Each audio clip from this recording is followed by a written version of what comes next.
Tadi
Delta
Rasana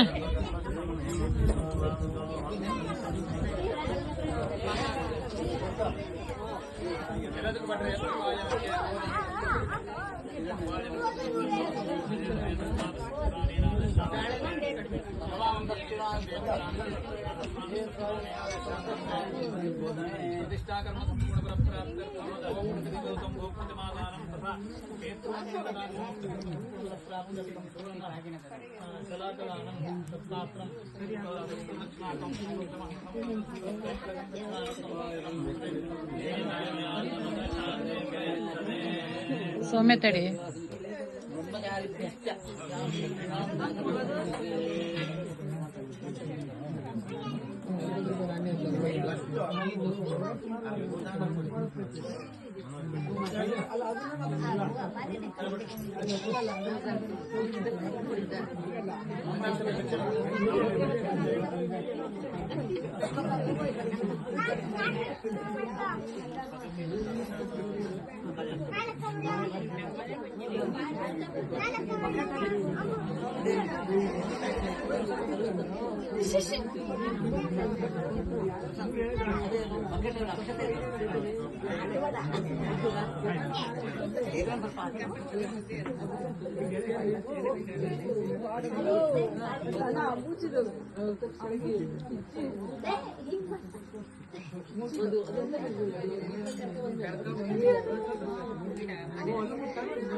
ಮಗ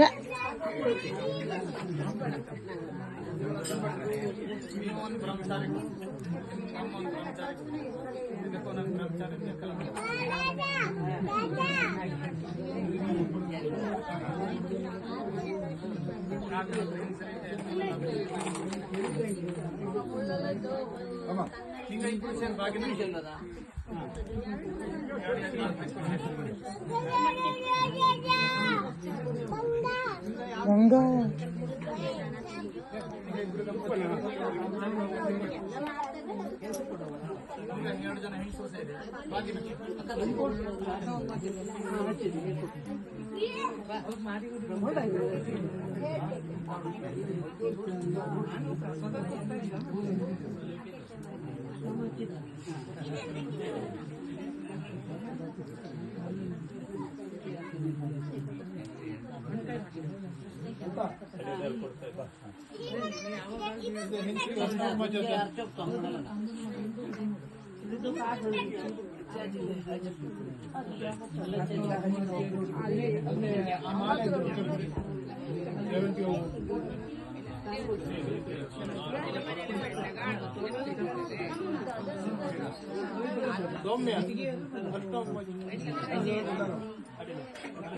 ಹಚ್ಚಿದ್ದೆ ಎಲ್ಲರಿಗೂ ಹಚ್ಚಿದ್ಯಾ ಇಲ್ಲಿ ಹೆಂಗಸರಿಗೆ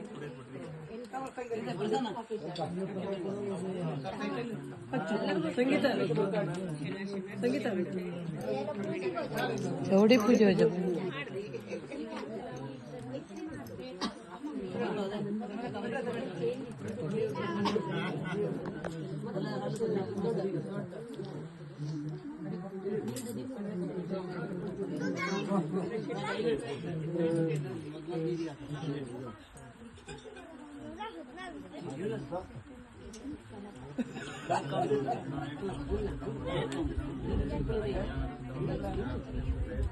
ಪುಟಾಣಿ ಬ್ರಹ್ಮಚಾರಿಗಳು ಸಿಕ್ಕಿ ಹಿಂಗೆ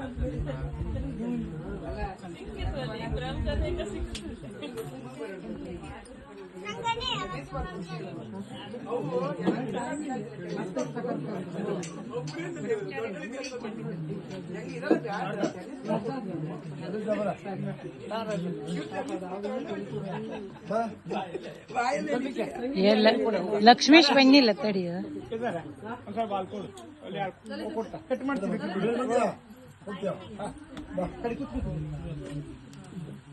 ಕತ್ರಿ ಇದ್ದು ತಗೊಂಬ ಇಲ್ಲಿದ್ದು ಕತ್ರಿಯ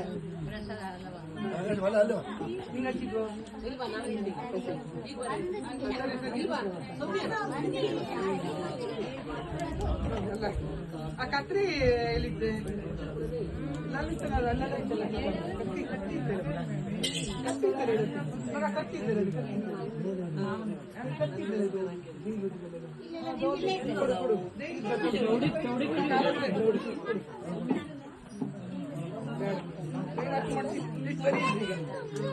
ಸರಿ ಸರಿ ಆತಿ ಸರಿ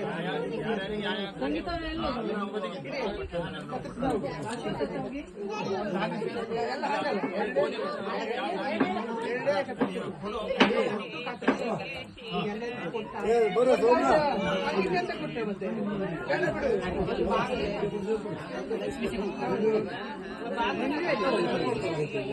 ಎಷ್ಟು ಹೊತ್ತಾತು ಹೋಗಿ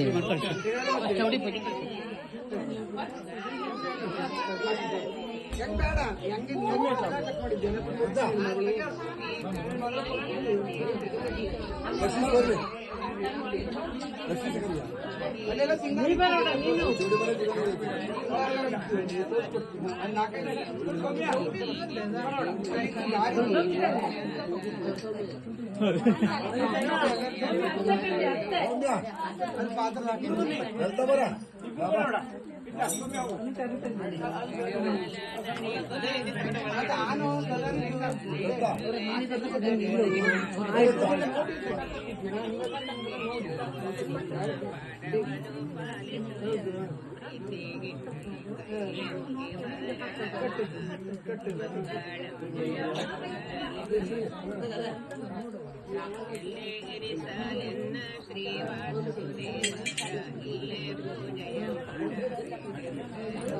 ಲಕ್ಷ್ಮೀಶ್ ಬಂದಿಲ್ಲ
एकदा ब्रह्मण उपारते एकदैव यजमानः यस्तेजो दधाति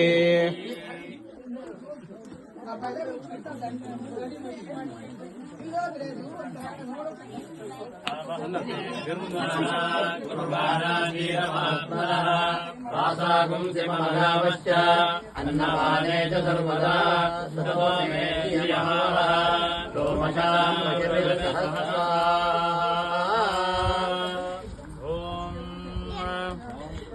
ददाते सर्वदेवत्यं वैवासः सर्वा एव देवता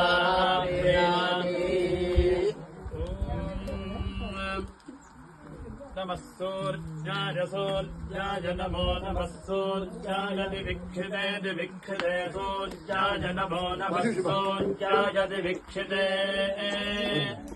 सूर्याय दिवीक्षिते दिवीक्षिते सूर्याय सूर्याय दिवीक्षिते लोकस्पृते लोकस्पृते दिवीक्षिते सूर्याय सूर्याय दिवीक्षिते लोकस्पृते दिवीक्षिते दिवीक्षिते लोकस्पृते लोकस्पृते दिवीक्षिते दिवीक्षिते लोकस्पृते लोकगं लोकगं लोकस्पृते दिवीक्षिते दिवीक्षिते लोकस्पृते लोकं दिवीक्षिते दिवीक्षिते लोकस्पृते लोकगं लोकं लोकस्पृते लोकस्पृते लोकं लोकमस्मा अस्मै लोकं लोकस्पृते लोकस्पृते लोकमस्मै लोकस्पृतमिति लोकस्पृते लोकमस्मा अस्मै लोकं लोकमस्मै यजमानाय यजमानाय लोकं लोकमस्मै यजमानाय अस्मै यजमानाय यजमानायास्मा अस्मै यजमानाय देहि देहि यजमानायास्मा अस्मै यजमानाय देहि यजमानाय देहि देहि यजमानाय यजमानाय देहि देहि देहि सुमर्जाः पूर्णमाश्रितगाच्छोमानाः आप्यायन्ते प्रहृतानि विश्वाः पुरन्दहाय यजमानाय यज्ञम् हृद्यास्महव्ये नमसोपसद्या मित्रम् देवम् मित्रधेयन्नो अस्तु मनोराधानहृयावर्धयन्तः शतञ्जीवेम शरदः सवीराः आयुक्ता अग्ने अभिषोजुषाणो हृतम् प्रतीको हृदयो निरेधि कृतम् वीक्त्वा वधुजारव्यम् विदेव पुत्रमभिरक्षताधिमम् वैश्वानरो यदि वा वैश्विरोऽसि प्रजाभ्यो यजमानाय लोकम् ऊर्जम् मुष्टिन्द्रदभ्याववृत्स्वा जायमानोऽन्धान्येतुर्षसामेत्यग्रे भागम् देवेभ्यो विददात्यायम् प्रचन्द्रमाश्चिरति दीर्घमायुः शतायुः पुरुषः शतेन्द्रिय आयुष्येवेन्द्रिये प्रतिष्ठति और बटन हाकिरे अक्षते ದುಡ್ಡು ಹಾಗೆ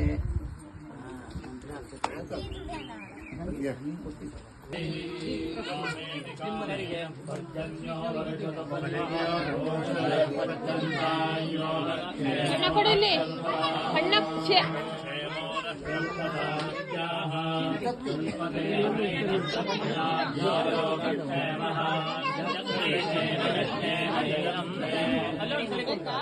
ಊಟ ಮಾಡಾವೀಗ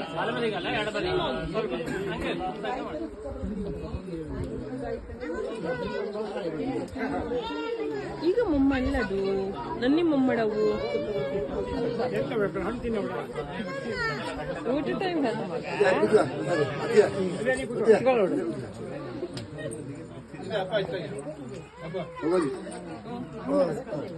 ಎಲ್ಲ ನೀ ಇದಕ್ಕೆ ಬಾಗಿಲು ಹಾಕಿ ಬಂದಿ ವಾಸ್ತುವಿಗೆ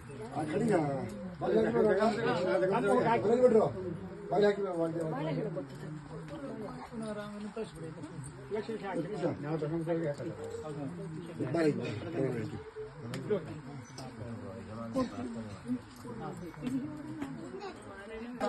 ಬ್ರಾಹ್ಮಣೋ ಮಮ ದೇವತಾ ದೇವತಾ ಸ್ವರೂಪಿಗಳಾಗಿ ಬ್ರಾಹ್ಮಣ ಸ್ವರೂಪಗಳನ್ನು ನಾವು ನಿನ್ನೆ ದಿವಸ ಬರಮಾಡಿಸಿ ಸಕಲ ಕಾರ್ಯಗಳನ್ನು ನೆರವೇರಿಸಿದ್ದೇವೆ.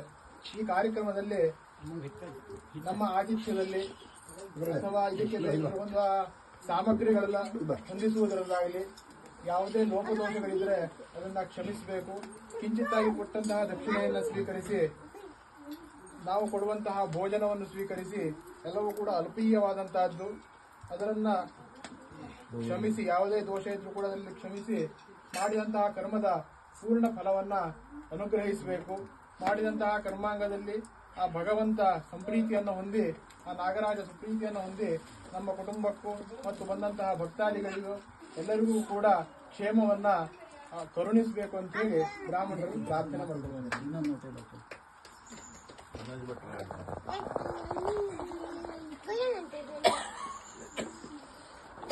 ಸಾಮೇ ವಾಗ್ದೇವತೇಜಂ ನಿವಸತು ವದನ ಸರ್ವದಾ ಸುಪ್ರಸನ್ನ. ಅತ್ಯಂತ ಪ್ರಸನ್ನ ಮನಸ್ಸಿನಿಂದ ಭಕ್ತಿಯಿಂದ ಶ್ರದ್ಧೆಯಿಂದ ಭಗವಂತನ ಅನುಷ್ಠಾನವನ್ನು ಮಾಡಿ ವಿಷ್ಣು ಪದತಲದಲ್ಲಿ ನಾಗರಾಜನನ್ನ ಸ್ಥಾಪಿಸಿ ಎಲ್ಲ ದಕ್ಷಿಣಾ ದಾನಾದಿಗಳನ್ನ, ಕಲಶದಾನಾದಿಗಳನ್ನ, ಸರ್ವ ರೀತಿಯಾದಂತಹ ಕಲ್ಪೋಕ್ತ ದಾನಗಳನ್ನ ಬ್ರಾಹ್ಮಣರಿಗೆ, ಬ್ರಹ್ಮಚಾರ್ಯರಿಗೆ, ಅದೇ ರೀತಿಯಲ್ಲಿ ಸುಭಾಸಿನಿ ಎಲ್ಲ ರೀತಿಯಾದಂತಹ ದಾನೋಕ್ತ ಫಲದೊಂದಿಗೆ ಸಂಪೂರ್ಣ ಅನುಗ್ರಹವನ್ನು ಬೇಡಿದ್ದೀರಿ. ಈ ಕಾರ್ಯಕ್ರಮದ ಮಧ್ಯದಲ್ಲಿ ಏನಾದರೂ ಲೋಪದೋಷವಾಗಿದ್ದರೆ ಅದನ್ನು ಕ್ಷಮಿಸಬೇಕು ಅಂತ ಸಹ ವಿನಮ್ರವಾಗಿ ವಂದಿಸಿಕೊಂಡಿದ್ದೀರಿ. ಜೀವನದಲ್ಲಿ ಸುಕೃತಗಳು, ಅಸುಕೃತಗಳು ಹೇಳುವಂತಹದ್ದು ಎರಡು ಪ್ರತಿಯೊಬ್ಬ ಮನುಷ್ಯನಿಗೂ ಬರುತ್ತದೆ, ಪ್ರತಿ ಕುಟುಂಬಕ್ಕೂ ಬರುತ್ತದೆ. ಸುಕೃತ ಬಂದಾಗ ಮನುಷ್ಯ ಹಿಗ್ಗಬಾರದು, ಅಸುಕೃತ ಬಂದಾಗ ಮನುಷ್ಯ ಯಾವುದೇ ರೀತಿಯಾದಂತಹ ದುಃಖಕ್ಕೆ ಆಗಬಾರದು. ಯಾಕೆ ಕೇಳಿದ್ರೆ ಎಲ್ಲವೂ ಕರ್ಮಾಧೀನ. ಕರ್ಮಕ್ಕೆ ಅಧೀನವಾಗಿ ಪ್ರಪಂಚ ನಡೀತದೆ ಅಂದ್ರೆ ಆ ಕರ್ಮದ ಅಧೀನದಲ್ಲೇ ನಾವೆಲ್ಲ ಬದುಕ್ತಾ ಇದ್ದೇವೆ ಅಂದ್ರೆ ನಮಗೆ ಭಗವಂತ ಸುಕೃತ ಕೊಟ್ಟರು ಅದು ವರವೇ, ಅಸುಕೃತ ಕೊಟ್ಟರು ಅದು ವರವೇ. ನಾವು ಅನುಭವಿಸಬೇಕಾದದ್ದು ಕರ್ಮಫಲದಿಂದ ಹೇಳುವಂತಹದ್ದನ್ನ ಎಚ್ಚೆತ್ತುಕೊಂಡು ಹೋಗುವಂತಹ ಮಾರ್ಗ ನಮ್ಮದು. ಯಾಕೆ ಕೇಳಿದ್ರೆ ವೈದಿಕ ಪರಂಪರೆ ಹೇಳುವಂತಹದ್ದು ದುಃಖವನ್ನ ಸುಖವನ್ನ ಎರಡೂ ಸಹ ಸಮಭಾಗಿತ್ವದಲ್ಲಿ ಹೊಂದಿಸಿಕೊಂಡು ಹೋದಂತಹ ಪರಂಪರೆ. ಆ ವಿಚಾರವನ್ನು ಮಾಡಿದಾಗ ನಿಮ್ಮ ಮನೆಯಲ್ಲೇ ಉತ್ತಮವಾದಂತಹ ಒಬ್ಬರ ಜ್ಯೋತಿಷ್ಯರನ್ನ ನೀವು ಕರ್ಮಫಲದ ವ್ಯವಸ್ಥೆಗೋಸ್ಕರವಾಗಿ, ಕರ್ಮಫಲದ ಚಿಂತನೆಗೋಸ್ಕರವಾಗಿ ಭಗವಂತನ ಅನುಗ್ರಹದೊಂದಿಗೆ ಅಧ್ಯಯನ ಮಾಡಿಸಿಕೊಂಡು ಈ ಕುಟುಂಬವನ್ನು ಮುನ್ನಡೆಸ್ತಾ ಇದ್ದೀರಿ ಮಹಾಬಲೇಶ್ವರ ಭಟ್ರು. ಜೀವನದಲ್ಲಿ ಪ್ರತಿಯೊಬ್ಬ ಮನುಷ್ಯನಿಗೂ ಸಹ ಕಷ್ಟಗಳು ಬರ್ತದೆ, ನಷ್ಟಗಳು ಬರ್ತದೆ. ಎಲ್ಲವೂ ಸಹ ಭಗವಂತನ ಚಿತ್ತ ಅಂತ ನಾವು ಮೊದಲಾಗೆ ಹೇಳಿ, ಈ ಕ್ಷೇತ್ರಕ್ಕೆ ಬಂದು ನೀವು ಕಷ್ಟಪಟ್ಟು ಕ್ಷೇತ್ರ ನಿರ್ಮಾಣವನ್ನು ಮಾಡಿ ವಿಶೇಷವಾಗಿ ಭಗವಂತನ ಅನುಗ್ರಹದೊಂದಿಗೆ ಯಥಾಶಕ್ತಿಯಾದಂತಹ ವೈದಿಕ ಕರ್ಮಾನುಷ್ಠಾನಗಳನ್ನು ಸಹ 10 ಹಲ ಜನರಿಗೆ ಮಾಡಿಸುತ್ತಾ ಧರ್ಮ ಮಾರ್ಗದಲ್ಲಿ ನಡೆಸುತ್ತಾ ನೀವು ಸಹ ಧರ್ಮ ಮಾರ್ಗದಲ್ಲಿ ನಡೆದು ಇಡೀ ಕುಟುಂಬವನ್ನು ನಡೆಸ್ತಾ ಇರುವಂತಹವರು. ಈ ಒಂದು ಪ್ರತಿಷ್ಠಾ ಕಾರ್ಯಕ್ರಮವನ್ನು ಆಗಬೇಕು ಅಂತ ಹಲವು ದಿವಸಗಳ ಹಿಂದೆ ನಿಮ್ಮಿಂದ ನಾವು ವೃಣೀತರಾಗಿ, ಅಂದರೆ ವಾಚಿಕ ಮುಖಾಂತರವಾಗಿ ವೃಣೀತರಾದಂತಹ ನಾವೆಲ್ಲರೂ ಸಹ ಇವತ್ತಿನ ದಿವಸ ಶುಭ ಮುಹೂರ್ತದಲ್ಲಿ ಮಾಡಿದ್ದೇವೆ ನಿಮ್ಮ ಎಲ್ಲರ ಒಂದು ಸಹಕಾರದಿಂದ. ನಾನು ಆವಾಗ ಹೇಳಿದಾಗೆ ಒಂದು ಸ್ಥಾಪನೆ ಅಥವಾ ಒಂದು ಪ್ರತಿಷ್ಠೆ ಹೇಳುವಂತಹದ್ದು ಕೇವಲ ಪುರುಷ ಪಾತ್ರದಿಂದ ಆಗುವುದಲ್ಲ, ಅದು ಪ್ರಕೃತಿ ಸ್ವರೂಪದಲ್ಲೂ ಇರುವಂತಹದ್ದು. ಪ್ರಕೃತಿ ಮತ್ತು ಪುರುಷ, ಒಂದು ಹೆಣ್ಣು ಒಂದು ಗಂಡು ಅಂತ ಹೇಳ್ತೇವೆ ಇವತ್ತಿನ ಭಾಷೆಯಲ್ಲಿ. ಆದರೆ ವೈದಿಕ ಪರಂಪರೆ ಅದನ್ನು ಪ್ರಕೃತಿ ಅಂದ್ರೆ ಹೆಣ್ಣು, ಪುರುಷ ಅಂದ್ರೆ ಗಂಡು ಅಂತ ನಂಬಿಕೊಂಡು ಬಂದಿದೆ. ಈ ಪ್ರಕೃತಿ ಮತ್ತು ಪುರುಷ ಎಲ್ಲಿ ಸಮಾಗಮವಾಗ್ತದೋ ಅಲ್ಲಿ ಪ್ರಪಂಚ ಉದ್ಭವವಾಗ್ತದೆ ಅಂತ. ಪ್ರಪಂಚದಲ್ಲಿ ಪ್ರತಿಯೊಂದು ಜೀವಿಯು ಉತ್ಪತ್ತಿಯಾಗಬೇಕಾದ್ರೆ ಪ್ರಕೃತಿ ಮತ್ತು ಪುರುಷನ ಸಮಾಗಮ ಆಗಲೇಬೇಕು, ಇಲ್ಲ ಅಂದ್ರೆ ಆಗುವುದಿಲ್ಲ. 3 ರೀತಿಯಾದಂತಹ ಸೃಷ್ಟಿಯನ್ನ ನಮ್ಮ ಪರಂಪರೆಯಲ್ಲಿ ಹೇಳಿದ್ದಾರೆ. ಒಂದು ಬೈಜಿ ಸೃಷ್ಟಿ, ಇನ್ನೊಂದು ಮಾನಸಿಕ ಸೃಷ್ಟಿ, ಇನ್ನೊಂದು ಜಲರೂಪದ ಸೃಷ್ಟಿ ಅಂತ. ಈ ಬೈಜಿ ಸೃಷ್ಟಿ ಅಂದ್ರೆ ಬೀಜಾತ್ಮಕವಾದಂತಹ, ನಾನೀಗ ಹೇಳಿದ್ನಲ್ಲ, ಪ್ರಕೃತಿ ಮತ್ತು ಪುರುಷ ಸಮಾಗಮದೊಂದಿಗೆ ಆಗುವಂತಹ ಸೃಷ್ಟಿ ಬೈಜಿ ಸೃಷ್ಟಿ. ಮಾನಸಿಕ ಸೃಷ್ಟಿ ಬ್ರಹ್ಮ ಮಾಡ್ತಾನಂತೆ, ಮಾನಸ ಪುತ್ರರು ಅಂತ ಹೇಳ ನಾವು ಮನಸ್ಸಿನಲ್ಲಿ ಬಂದ್ರೆ ಆಗಬಹುದು. ಇನ್ನು ಬೆವರ ಹನಿಯಿಂದ ಹುಟ್ಟಿದಂತಹ ಎಷ್ಟೋ ಜೀವಿಗಳು ನಮ್ಮ ಪುರಾಣದಲ್ಲಿ ಕಾಣ್ತಾ ಬರುತ್ತದೆ. ಹೀಗೆ ನೋಡಿದಾಗ ಒಂದು ಸೃಷ್ಟಿಯಾಗಬೇಕಾದ್ರೆ, ಭಗವತ್ ಚೈತನ್ಯದ ಅಭಿವ್ಯಕ್ತಿ ಪ್ರಕಟವಾಗಬೇಕಾದ್ರೆ ಪ್ರಕೃತಿ ಮತ್ತು ಪುರುಷನ ಸಮಾಗಮ ಬೇಕು. ಆ ಪ್ರಕೃತಿಯನ್ನ ವಿಶೇಷವಾಗಿ ಪೀಠ, ಪುರುಷನನ್ನ ವಿಗ್ರಹ ಅಂತ ನಮ್ಮ ಆಗಮ ಪರಂಪರೆ ನಂಬಿಕೊಂಡು ಬಂದಿದೆ.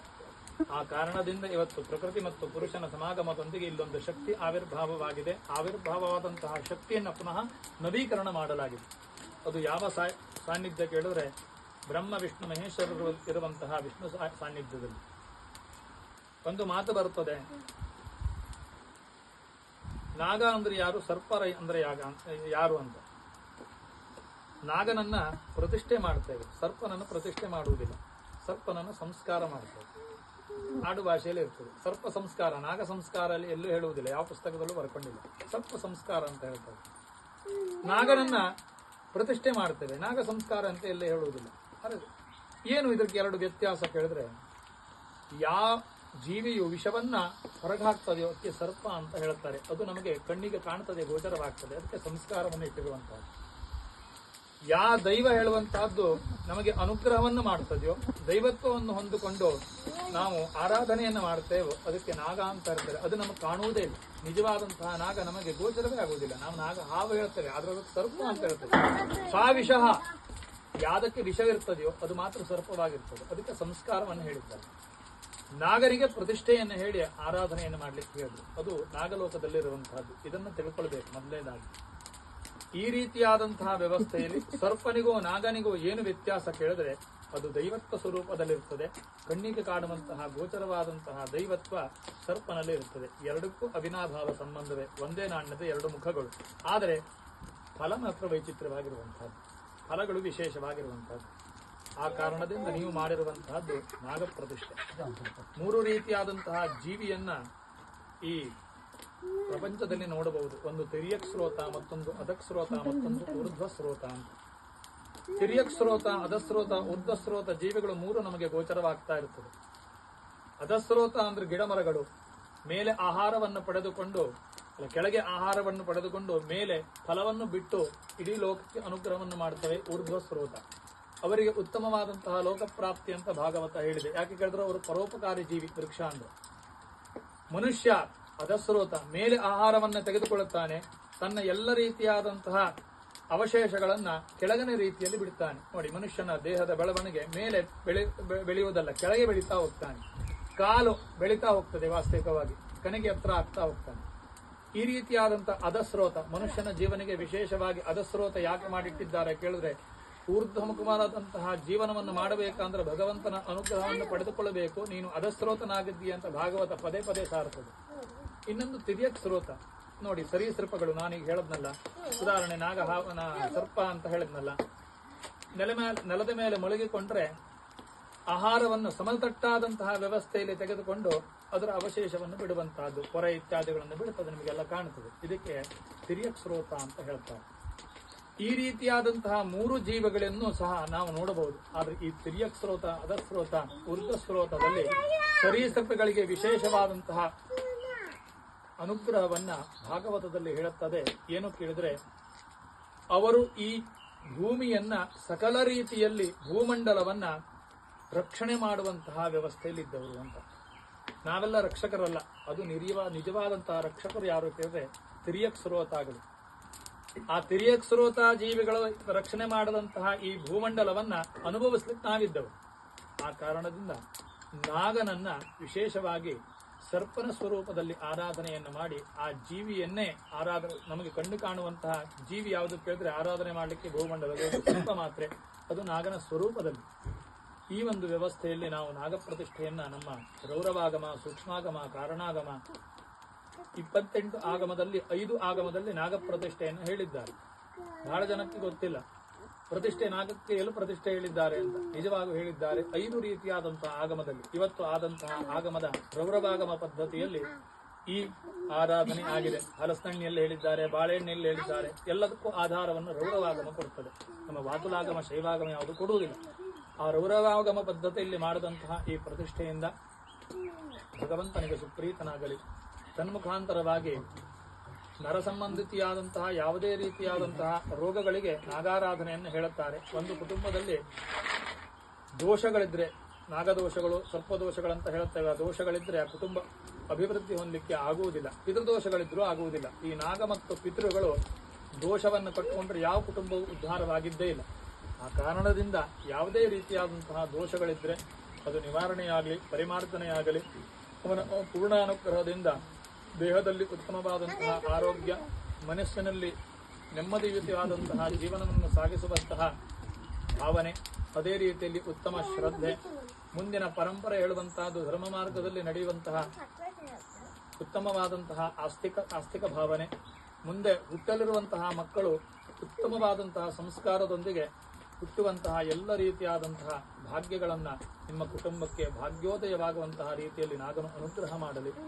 ಕುಟುಂಬ ಆಚಂದ್ರಾರ್ಥವಾದಂತಹ ಉತ್ತರೋತ್ತರ ಅಭಿವೃದ್ಧಿಯೊಂದಿಗೆ ನಿಮ್ಮ ಕುಟುಂಬ ಆದರ್ಶಪ್ರಾಯವಾದಂತಹ 4 ಜನರಿಗೆ ಬೇಕಾದಂತಹ ಸಮಾಜದಲ್ಲಿ ಉತ್ತಮವಾದಂತಹ ಸ್ಥಾನಮಾನವನ್ನು ಹೊಂದಿದಂತಹ ಕುಟುಂಬವಾಗಲಿ ಅಂತ ಎಲ್ಲ ಬ್ರಾಹ್ಮಣರು ಕೊಟ್ಟಂತಹ ದಾನ ದಕ್ಷಿಣೆಗಳಿಂದ, ಕೊಡುವಂತಹ ಭೋಜನದಿಂದ, ಶುದ್ಧಾಂತಃಕರಣದಿಂದ ಆಶೀರ್ವಾದವನ್ನು ಮಾಡುತ್ತಾ ಈ ಪ್ರತಿಷ್ಠಾ ಕಾರ್ಯಕ್ರಮ ಭಗವಂತನಿಗೆ ತಲುಪಿದೆ.